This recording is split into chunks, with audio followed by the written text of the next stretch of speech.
2월은 우리들의 환경과 생활 속에 많은 변화가 있는 달입니다. 학교에서는 모든 과정을 마친 학생들이 졸업식을 통해서 새로운 시작을 하게 됩니다. 또 계절적으로도 겨울을 떠나보내며 봄을 맞이하는 달이 됩니다. 어제가 입춘이었습니다. 벌써 이제 겨울도 서서히 자취를 감춰가게 될 것이고, 또 벌써 봄을 준비하는 여러 이 자연의 현상들을 볼 수 있습니다. 새로워진다고 하는 것은 어려운 일입니다. 이전의 편안함과 익숙한 것들로부터 떠나는 것은 불편한 일입니다. 때로는 불편을 뛰어넘어서 고통이 따라오기도 합니다. 그럼에도 불구하고 새로운 도전과 시작이 있을 때에 우리의 삶에 새로운 감사, 새로운 기적이 찾아오게 됩니다. 다시 한번 새로운 변화와 도전이 있는 이 시기를 맞아서 여러분의 개인과 여러분의 삶과 가정과 특별히 여러분의 영적 생활, 신앙 생활에 새롭게 하시는 하나님의 은혜가 충만히 있으시기를 간절히 축원합니다.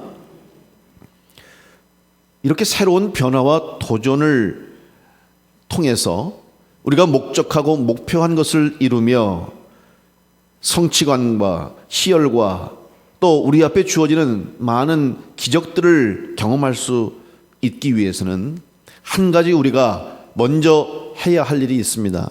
그것은 바로 우리 앞에 놓여 있는 문제와 혹은 내가 해결해야 할 여러 벽들을 깨서 무너뜨려야 하는 것입니다. 인생 가운데 내가 깨고 나가야 할, 내가 무너뜨리고 달려가야 할 우리 앞에 장애물이 있다고 하는 것을 우리는 다시 한번 깨닫고, 이제 다시 한번 새롭게 시작하고 새롭게 출발하는 이 계절 속에서 여러분의 삶과 신앙 가운데 우리 앞에 놓여 있고 나를 둘러싸고 있는 이 벽들을 깨서 무너뜨리고 힘차게 출발할 수 있는 은혜가 여러분 가운데 함께 하시기를 간절히 축원합니다. 모든 생명들 역시 진정한 생명을 가진 존재로 살아가기 위해서는 먼저 안전하게 자라고 보호받을 수 있었던 그 생명의 자리를 박차고 깨고 나와야 진짜 생명을 살아가게 됩니다. 사람은 어머니의 자궁에서 잉태되어 그곳에서 자라다가 이제 진정한 사람, 진정한 생명을 가진 한 사람으로 이 세상에서 삶을 시작하기 위해서는 반드시 어머니의 자궁에서 나와야 됩니다. 알 속에서 자라던 새끼들도 알을 깨고 밖으로 나와 이 세상 가운데 존재하게 될 때 온전한 생명체로 살아갈 수가 있습니다.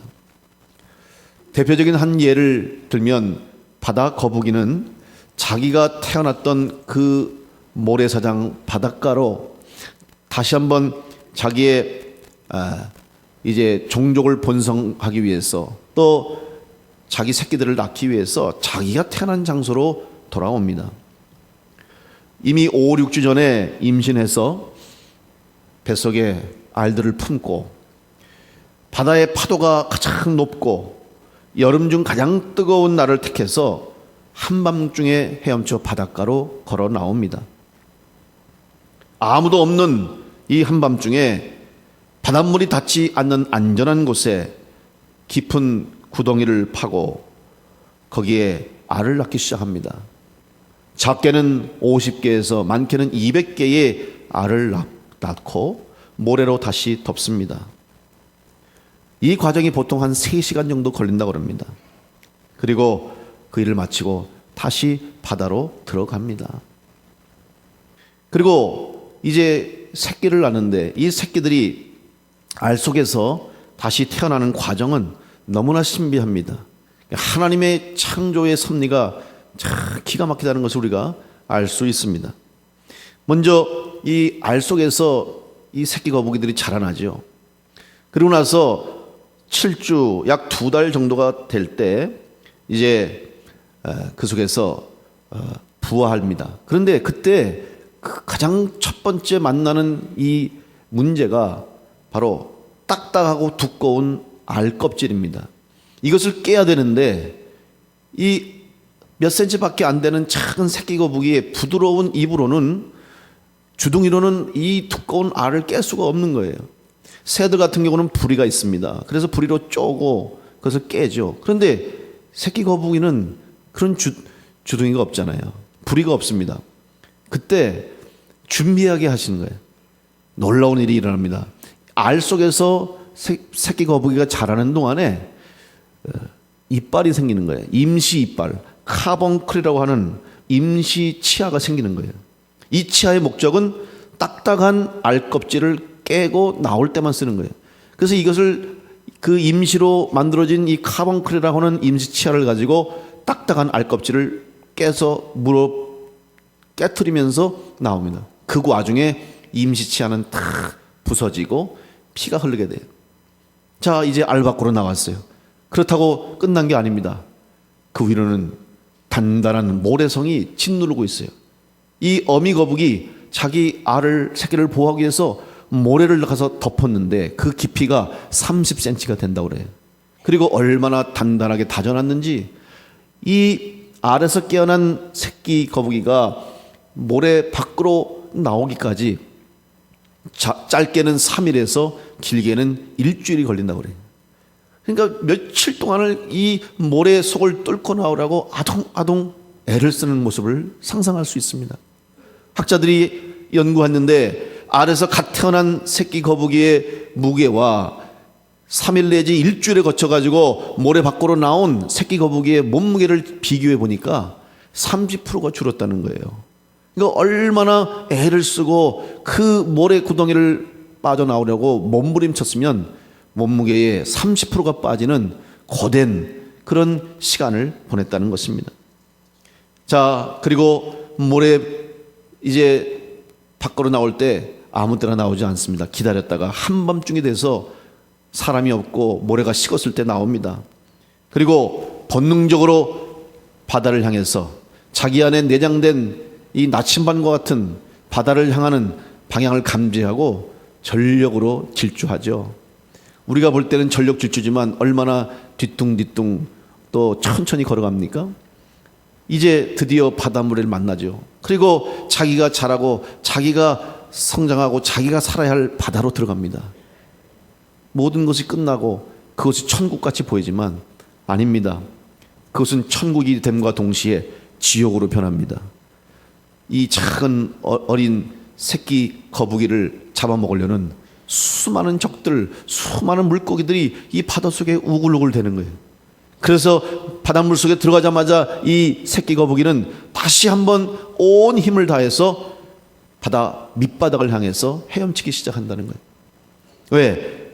어느 정도 자라서 성장해서 자기가 자기 몸을 보호할 때까지 바다 가장 밑바닥에서 자라기 때문에 그 바다 밑바닥까지 내려가야 성공하는 거예요. 그 시간이 얼마나 걸리는지 아십니까? 보통 48시간이 걸린다고 그래요. 그럼 결국 뭐 이틀입니다. 이틀 동안 그 바다 속에서 바다 밑바닥을 향해 가는 과정이 얼마나 험난하겠습니까? 내려가다가 큰 물고기에 잡혀 먹기도 하고 이리저리 휩쓸려서 잘못하면 생명을 잃기도 하는 그 과정을 통과한 후에야 그때부터 새롭게 새끼 거북이의 일생이 시작되는 겁니다. 여러분, 이렇게 어렵고 힘들고 고통스러운 과정을 통과해서 새끼 거북이의 일생이 시작된다고 하면 여러분, 오늘 우리의 일생은 어떻습니까? 여러분도 얼마나 말할 수 없고 힘들고 어려운 그런 과정들을 겪어왔고 또 말할 수 없는 눈물의 시간들을 보내고 여러분들 여기까지 오셨을 텐데 한번 오늘 이 바다 거북이, 이 새끼 거북이가 이제 일생을 시작할 때까지 이렇게 많은 어려움과 고통과 고난을 겪었음을 생각하시면서 조금이나마 한번 위로받기를 바랍니다. 나만 고통당하는 게 아니구나. 작은 미물도 작은 생물체도 이렇게 말할 수 없는 어려운 고통을 겪고 출발하는구나. 오늘 여러분의 모습은 어떻습니까? 여러분 혹시 새끼 거북이처럼 알 속에 두꺼운 벽 속에 둘러싸여 있으면서 이것이 언제까지 나를 보호해 줄 줄로 알고 안전하고 영원한 보호막인 양 혹시 태평스럽게 그 속에 그냥 남아있지 않습니까? 잠들어 있지 않습니까? 이제 점점 숨이 막히고 나를 짓누르는 압박이 점점 커져옴에도 불구하고 마치 이 두꺼운 알껍질이 깨지게 되면 나도 죽게 되는 것처럼, 나도 숨이 멎어서 더 이상 버티지 못할 것처럼 불안함과 두려움 속에서 그 자리를 벗어나지 못하고 있지는 않습니까? 진정한 생명을 얻고 새로운 삶의 출발을 하기 위해서는 오늘 우리를 둘러싸고 있는 이 알껍질과 같은 두꺼운 벽과 내가 반드시 깨고 나가야 할 우리 안에 우리 삶에 보이지 않는 벽이 있음을 다시 한번 믿고 여러분 그 벽을 깨뜨리고 나갈 수 있는 은혜와 용기가 여러분 가운데 있게 되시기를 간절히 축원합니다. 오늘 우리는 이 성경 말씀을 통해서 이렇게 보이지 않는 알껍질처럼 자기가 둘러싸여 있는 자기를 둘러싸고 있는 두꺼운 벽을 깨뜨리고 진정한 자신을 발견하며 새롭게 태어난 한 사람을 만날 수 있습니다. 그 사람의 이름은 바로 야곱입니다. 서울대 종교학과 교수인 배철현 교수님은 그의 저서인 신의 위대한 질문에서 야곱을 이렇게 설명하고 있습니다. 야곱은 태어날 때부터 제2인자이자 꼴찌라는 주어진 틀을 벗고자 호시탐탐 기회를 노리는 이기주의자의 삶을 살았다. 그러면서 그에 대해서 이렇게 말합니다. 아직도 알을 깨지 못하고 그 안이 자기 세계의 전부인 줄 아는 새끼 거북이와 같은 존재라는 것입니다. 이런 야곱이 자기 인생에 막힌 벽을 깨뜨리고 또 형 에서의 그림자에 눌려있던 인생의 어두운 동굴에서 나와 새로운 빛을 발견하게 되었습니다. 어떻게 야곱이 이렇게 새로운 출발을 하게 되고 자기를 둘러싸고 있던 이 벽을 어떻게 깰 수 있었는가? 그것은 먼저 형 에서를 피해서 도망쳐 나와서 하란에 있는 외삼촌 라반에게로 하는 여정 가운데 시작되고 있습니다. 창세기 28장 10절로 15절의 말씀에 야곱이 부엘사바에서 떠나 하란으로 향하여 가더니 한 곳에 이르러는 해가 진지라 거기서 유숙하려고 그곳에 한 돌을 가져다가 베개로 삼고 거기 누워 자더니 꿈에 본즉 사닥다리가 땅 위에 서 있는데 그 꼭대기가 하늘에 닿았고 또 본즉 하나님의 사자들이 그 위에서 오르락내리락 하고 또 본즉 여호와께서 그 위에 서서 이르시되 나는 여호와니 너의 조부 아브라함의 하나님이요 이삭의 하나님이라 내가 누워있는 땅을 내가 너와 내 자손에게 주리니 내 자손이 땅의 티끌같이 되어 내가 서쪽과 동쪽과 북쪽과 남쪽으로 퍼져나갈지며 땅의 모든 족속이 너와 내 자손으로 말미암아 복을 받으리라. 내가 너와 함께 있어 내가 어디로 가든지 너를 지키며 너를 이끌어 이 땅으로 돌아오게 할지라. 내가 내게 허락한 것을 다 이루기까지 너를 떠나지 아니하리라. 여러분, 야곱이 지금 너무 막막합니다. 너무 두렵습니다. 너무 불안합니다.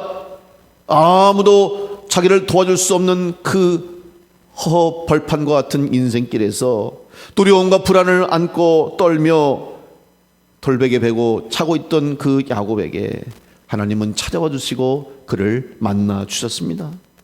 뿐만 아니라 하나님을 만난 야곱에게 성경의 그 누구보다도 전무후무할 정도로 큰 축복의 약속을 야곱에게 허락해 주셨습니다. 이제 야곱은 그 하나님을 만남으로 자기를 둘러싸고 있던 두꺼운 벽을 깨뜨리고 새롭게 열린 축복의 인생을 시작하게 된 것입니다. 그러면 하나님의 축복의 약속이 야곱이 자기의 벽을 깬 이후로 저절로 하나님께서 허락하셨습니까? 무지개 빛처럼 하나님의 축복의 약속이 그에게 저절로 주어지지는 않았습니다. 외삼촌 라반의 집에서 종처럼 살며 밤낮 없이 열심히 일했지만 그는 고통과 괴로움을 호소합니다. 창세기 31장 40절에서 41절 말씀에 야곱은 말합니다. 내가 이와 같이 낮에는 더위와 밤에는 추위를 무릅쓰고 눈 붙일 겨를도 없이 지냈나이다. 내가 외삼촌의 집에 있는 이 20년 동안 외삼촌의 두 딸을 위하여 14년, 외삼촌의 양떼를 위하여 6년을 외삼촌에게 봉사하였거니와 외삼촌께서 내 품삯을 10번이나 바꾸셨습니다. 이렇게 말하면서 고향을 떠나서 외삼촌의 집에 거하면서 하란에서 있던 그의 삶이 얼마나 고됐음을 그는 말하고 있는 겁니다. 이제 야곱은 이 20년의 땀 흘리며 수고하고 애쓴 시간을 이제 뒤로 하고 하나님의 은혜로 주신 재산들과 가축들과 가족들을 이끌고 고향으로 돌아가려고 결단합니다. 도망치다시피 외삼촌의 집을 떠나서 고향으로 돌아갑니다. 야복 강가에 이르렀습니다. 야곱은 또다시 두려움을 맞게 됩니다. 과연 형 에서가 자기를 용서해 줄 것인가? 아직도 그 형 에서가 자기에 대한 복수심을 가지고 살기를 가지고 자기를 기다리고 있지는 않은가? 두려움 속에서 전령을 보냅니다. 재물을 보냅니다. 돌아오는 답변이 무엇입니까? 형이 자기의 군대 400명을 이끌고 지금 자기에게로 오고 있다는 소식을 듣습니다. 이제 막막합니다. 드디어 올 것이 왔구나. 야곱은 두려움 가운데 빠져 있습니다. 그리하여서 자기의 재산을 양과 소와 낙타와 함께 가족과 식솔들을 두 떼로 나누고 거리를 두고 먼저 보냅니다. 혹시라도 형이 군대로 자기 가족들과 또 자기의 재산들을 치더라도 자기는 살아남기를 원하는 그런 얄팍한 모습이죠. 야복 강가에서 밤을 지내는데 잠을 잘 수 없습니다. 누워있지만 불안하여 밤잠을 설칩니다. 그러다가 밤에 일어나 자기의 두 아내와 두 여종과 11 아들로 이제 그 강을 건너 보냅니다. 이제 야곱은 혼자 남았습니다. 그때 야곱은 다시 한번 하나님을 만납니다. 20년 전에 자기가 가족을 떠나서 형 에서의 이 위협을 피해서 하란으로 향할 때, 그때 그 돌베개 베고 그 광야에서 만났던 하나님을 20년이 지난 후 다시 고향으로 돌아가는 그곳에서 그는 다시 하나님을 만났습니다. 결국 야곱이 자기의 육신적인 인생의 상황과 환경의 벽을 깨고 새 출발을 한 이후에 20년이라는 시간에 걸쳐서 끊임없이 야곱은 그 벽을 깨는 과정을 겪어왔다는 것을 말해주고 있습니다. 이 그 마지막 단계에서 야곱은 다시 한번 하나님을 만나게 되었던 것입니다. 오늘 우리는 여기서 이 야곱의 삶을 통해서 야곱이 만난 하나님을 보면서 중요한 교훈을 발견할 수 있습니다. 그래서 바로 오늘 야곱뿐만 아니라 이 땅의 모든 인생들도 반드시 자기의 인생을 둘러싸고 있는 이 보이지 않는 두꺼운 단단한 벽을 깨기 위해서는 반드시 하나님을 만나야 한다는 사실입니다. 하나님을 만나지 않고서는 우리의 인생의 문제가 해결될 수 없고, 나를 둘러싸고 있는 두려움의 문제, 나를 짓누르고 있는 이 두꺼운 벽들을 깨트릴 수가 없다는 사실을 우리는 분명히 믿어야 할 것입니다. 그 출발은 무엇입니까? 먼저 내가 하나님을 만나고 내가 먼저 깨지지 않고서는 우리는 새로운 생명의 삶을 얻을 수가 없고 축복의 새 인생을 시작할 수가 없는 것입니다. 먼저 여러분 자신이 깨지게 되는 은혜가 있게 되시기를 간절히 축복합니다. 제가 좋아하는 재미있는 말이 있습니다. 달걀의 입장에서 보면 내가 깨면 병아리가 되지만 남이 깨면 후라이가 된다, 그런 말이 있어요. 그냥 우스갯소리로 넘길 수 있지만 깊은 의미가 있는 거 아닙니까? 내가 그 알 속에 갇혀 있지만 내가 그 속에서 생명력을 가지고 자라나서 내가 불의로 그 알을 깨고 나오면 병아리로 생명을 가진 존재가 돼서 태어나지만 그 속에서 아무런 변화도 없이 아무런 생명의 능력도 없이 그냥 있다 보면 누가 깨져버리면 그냥 후라이팬에 튀겨지는 신세가 되는 거죠. 여러분, 내가 깨지 않으면 안 되는 문제들이 있습니다. 우리는 인생을 살아가며 신앙생활을 살아가며 하나님 앞에서 하나님의 은혜로 살고 하나님 주신 축복 가운데 살아가지만 분명한 것은 그 신앙생활 속에, 믿음생활 속에도 내가 해야 할 일은 있다는 거예요. 하나님이 하시는 일도 있고 하나님이 주시는 은혜로 살지만 성도인 내가, 하나님의 자녀인 우리가 해야 할 일이 반드시 있다고 하는 사실입니다. 아무리 하나님의 은혜와 예수 그리스도의 구원의 은총이 우리 앞에 놓여 있다 할지라도 내가 믿지 않고, 내가 고백하지 않고, 내가 회개하지 않으면 우리와는 아무런 상관이 없는 사실이 되고 말 뿐입니다. 바로 내가 하나님을 만나야 합니다. 한 인간이라는 단독자로서 우리는 하나님 앞에 설 때 하나님께서 만나 주실 것입니다. 지금 야곱은 호를 단신 혼자 남았어요. 형 에서를 피해서 어머니 리브가가 외삼촌의 집으로 가라고 등 떠밀어서 이제 도망자의 신세처럼 그가 그 길을 갈 때도 그는 호를 단신 혼자였습니다. 그때 하나님이 만나 주셔서 하늘 사닥다리를 보여주시면서 축복으로 약속해 주시고 용기를 주시고 위안을 주셨습니다. 새로운 삶을 시작할 수 있는 기회를 주셨죠. 이제 20년 동안 성공했습니다. 부를 이루었습니다. 자기의 목표를 이루었습니다. 그리고 돌아오는 길에도 다시 그는 혼자 남을 수밖에 없는 거예요. 자기가 쌓아오는 모든 부와 자기의 가족들과 자기가 가진 모든 재산들도 자기를 구원해 줄 수는 없는 겁니다. 다 떠날 수밖에 없고 이제 자기 혼자 남아있는 그 순간에 하나님을 만나게 되는 겁니다. 오늘 여러분 모든 인생은 반드시 홀로 하나님 앞에 설 수밖에 없음을 믿으시기를 간절히 축원합니다. 그런데 감사한 것은 그 순간에 하나님이 우리를 찾아와 주신다는 사실이에요. 어느 누구도 도와줄 수 없고 어느 누구도 나를 대신해 줄 수 없는 그 순간에 바로 하나님은 찾아와 주시고 하나님은 여러분을 만나 주실 것입니다. 오늘 창세기 32장 24절 말씀 보면 야곱은 홀로 남았더니 어떤 사람이 날이 새도록 야곱과 씨름했다 이렇게 말씀하고 있죠. 여러분, 야곱이 홀로 남았을 때 주님은 찾아오시는데, 하나님 찾아오시는데 낯선 어떤 사람의 모습으로 찾아오신다는 거예요. 이제 결국 야곱은 자기의 인생, 자기의 삶을 돌아보면서 결국 하나님 앞에 선 단독자로 섰을 때에 그 앞에 갑자기 낯선 어떤 사람이 찾아오는데 그분이 바로 하나님이에요. 여러분, 이 사건은 야곱에게만 있었던 것이 아닙니다. 바로 자기의 조부였던 아브라함이 사라와 함께 길가에 앉았다가 그들을 찾아간 3명의 낯선 사람들을 정성껏 대접함으로 인해서 하나님을 만나고 하나님을 통하여서 그에게 축복이 주어지는데, 내가 축복의 조상이 될 것이고 내가 아들을 낳을 것이고 너를 통해서 내가 내 자손들을 번성하게 할 것이라, 하늘의 별과 같이 바닷가의 모래와 같이 내 자녀들을, 내 자손들을 축복할 것이라고 하는 말씀을 주신 것입니다. 여러분, 오늘 여러분 앞에 하나님이 찾아오십니다. 우리가 기대하고 또 우리가 생각하고 내가 원하지 않았던 때 낯선 모습으로 혹은 갑자기 여러분에게 찾아오실 수도 있습니다. 여러분, 그때에 그 찾아오신 하나님을 만날 수 있고 그 하나님을 붙잡게 되시기를 간절히 축복합니다.